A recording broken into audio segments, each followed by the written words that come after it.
Sa esports naman, nagbigay pugay si South Korean President Lee Jae-myung sa T1 matapos masungkit ng koponan ang kanilang ikatlong sunod na kampyonato sa pamamagitan ng 3-2 na panalo kontra KT Rolsters sa Grand Finals ng League of Legends World Championship 2025 sa Chengdu, China. Isang tagumpay na muling nagpamalas ng husay at dominasyon ng South Korea sa mundo ng esports. Ang ibang detalye alamin sa pag-abante ng ating esports enthusiast, Carlo Villaseñor.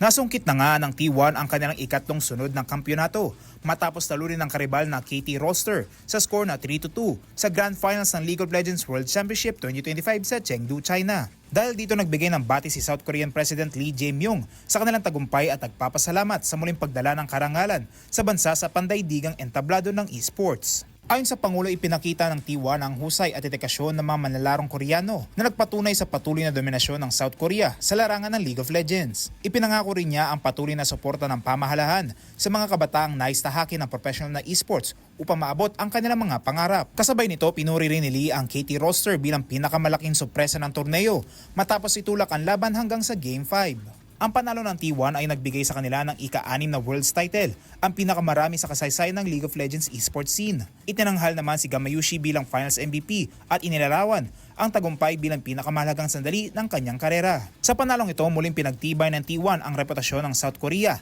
bilang tahanan ng mga pinakamagagaling na manlalaro sa mundo ng Summoner's Rift. Ako si Carlo Villaseñor, Abante Sports, now na!